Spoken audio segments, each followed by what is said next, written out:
आमतौर पर आप भोजपुरी में देखते होंगे कि जो गाने आते हैं और फिल्में आती हैं उसमें अश्लीलता और फूहड़पन ज्यादातर देखने को मिलता है। लेकिन कोई है जो प्रयास कर रहा है कि फिल्में जो आए वो साफ सुथरी आए। आप देख सकते हैं चेतना झाम है, उनकी तस्वीरें भी यहाँ लगी है और अस्का मखी इंटरटेनमेंट के बैनर तले प्रयास कर रही हैं कि भोजपुरी में जो फिल्में आए वो साफ सुथरी आए। और ये बातें जब हम आपको कह रहे हैं तो ऐसे में वो खुद बातचीत करने के लिए हमारे साथ हैं। सबसे पहले मैम आपका हमारे सूर्य विहार चैनल में बहुत बहुत स्वागत। बहुत बहुत धन्यवाद आपका। क्या मन में मैम ऐसा आया कि आपने सोचा कि नहीं भोजपुरी में साफ सुथरी फिल्में बननी चाहिए? क्योंकि आमतौर पर तो जो फिल्में आती हैं आप भी देख रहे होंगे, गाने भी आप देखते होंगे कि किस तरह के आते हैं। इसी वजह से तो शायद हमारा जो कामाख्या एंटरटेनमेंट है उनका जो एक सोच, हमारा एक सोच कि हम इस विचार को बदले, हम तरीकों को बदले, हम भोजपुरी सिनेमा को वापस वही स्थान दे जो हमारा पहले से स्थान था। सुंदर, साफ सुथरी, पारिवारिक, सम्मानित, प्रेरणादायक पिक्चरें। और यही हमारे एंटरटेनमेंट, हमारे जो कंपनी है उसका उद्देश्य है। तो मैम जो कलाकार हैं भोजपुरी में पावर स्टार कहे जाते हैं, ट्रेंडिंग स्टार कहे जाते हैं। पवन सिंह को कहा जाता है कि पावर स्टार हैं, खेसारी लाल को कहा जाता है ट्रेंडिंग स्टार हैं। क्या उन लोगों को भी इस तरह की पहल नहीं करनी चाहिए? मुझे ऐसा लगता है कि धीरे धीरे सभी जुड़ेंगे और कहीं ना कहीं सबके मन में कुछ ना कुछ तो होगा। और ऐसा नहीं है कि लोगों ने प्रयास नहीं किया है। लेकिन क्या है कि प्रयास कभी कभी सफल होते हैं, कभी कभी विफल होते हैं, पर उनका तो ये कार्य है, उनका ये रोज दिन का कार्य है। और एज एन एक्टर वो पानी की तरह होते हैं, आप उनको जहां डालिएगा वो वैसे ही घुल मिल जाएंगे।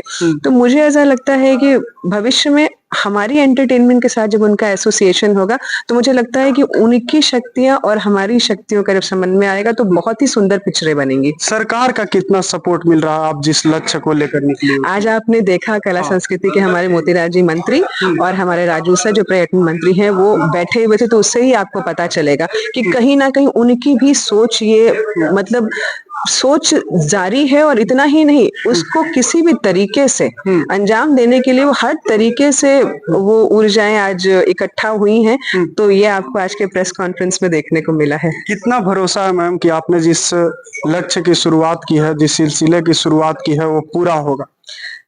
पूरा क्यों नहीं होगा? आदमी जब उद्देश्य लेके चलता है तो जरूर उसकी पूर्ति होती है। तो समय समय की बात है, आज का समय ऐसा और कल का समय वैसा। लेकिन हमारी जो कंपनी है, हमारा जो उद्देश्य है वो यही है, साफ सुथरी, पारिवारिक, प्रेरणादायक पिक्चरें जो आगे मिले। जब हीरो हो तो हीरो भी अच्छा ही हो कि वो अपनी स्त्री का सम्मान करे और स्त्री भी इतनी अच्छी हो कि जो मतलब ऐसी फिल्में आए कि परिवार के साथ। हाँ बिल्कुल, और थिएटर्स में लगे। थिएटर्स में, देखिए अगर हमारी भाषा को थिएटर्स में जगह नहीं मिलेगी तो वो लुप्त हो जाएगी। वो छोटे छोटे तरीके से चलना, उसको फिर आप उसको गहराई नहीं कह सकते। गहराई वो, जब आप देखिए, आप तमिल तेलुगु इंडस्ट्री, मलयालम इंडस्ट्री, अब मराठी इंडस्ट्री को देख लीजिए, तो मुझे लगता है कि जितना हो सके उतनी शक्तियां प्रदान होनी चाहिए हमारे भोजपुरी सिनेमा को। और आगे जाकर के मुझे लगता है थिएटर्स और हॉल्स के साथ जो हमारी बातचीत होगी उनके ओनर्स के साथ, तो कुछ ना कुछ अच्छी पिक्चरों का मतलब। क्या मैम आप कॉल काट दीजिए, क्या मैम आप ये भी चाहेंगी कि जो फिल्में आए, अच्छी फिल्में, उसको टैक्स फ्री करना चाहिए सरकार को? टैक्स फ्री, जो अच्छी फिल्में हो सब्सिडी मिलनी चाहिए। देखिए सब्सिडी होती है क्योंकि अच्छी फिल्मों को देखने लोग कम। देखिए मैं आपको एक बात बताती हूँ, क्योंकि अच्छी फिल्में लगती नहीं है। एक तो थोड़ी कम, जो भी बहुत सारी चीजें हो सकती हैं, उसके पीछे कारण बहुत हो सकता है। और दूसरा कि आप अभी क्या फास्ट फूड का है, आप मैकडॉनल्ड्स बर्गर परोसिए और एक दाल चावल परोसिए, तो दाल चावल में भी एक नयापन अब लाने की आवश्यकता है कि आप उसी को सुंदरता से जब परोसेंगे तो उसका जो निखार आएगा वो जो है एक वो आपको दिखने को मिलेगा फाइनल प्रोडक्ट में कि कितनी सुंदर पिक्चरें जो है आगे आकर के बन सकती है उसी तरीके से, लेकिन साफ सुथरी, नेक और सामाजिक। एक और अंतिम सवाल मैम कि एक आपका फिल्म भी आने वाला है, उस फिल्म के बारे में क्या कहेंगी, किस चीज पर आधारित है, क्या कुछ कहेंगी? मेरी जो फिल्म है वो युवा पे आधारित है। 16 से 18 साल के बच्चों पर आधारित है और नए चेहरों का चयन है, नए लोगों को काम मिलेगा। पूरी बिहार में शूटिंग है और ये पिक्चर जो है खुशी और तकलीफ दोनों को जताती है कि प्लस 2 में कैसे जो है मतलब आदमी परेशान होता है। 12th क्लास की बात जी है। जी जी बिल्कुल। तो मुझे लगता है हर एक एक आदमी इससे कहीं ना कहीं रिलेट करेगा और इस पिक्चर का नाम अनमोल घड़ी है। अनमोल घड़ी। जी बातचीत के लिए बहुत बहुत धन्यवाद। धन्यवाद।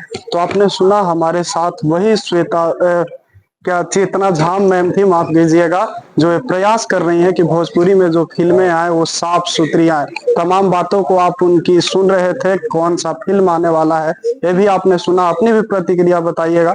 फिलहाल के लिए इस वीडियो में इतना ही। बहुत बहुत धन्यवाद।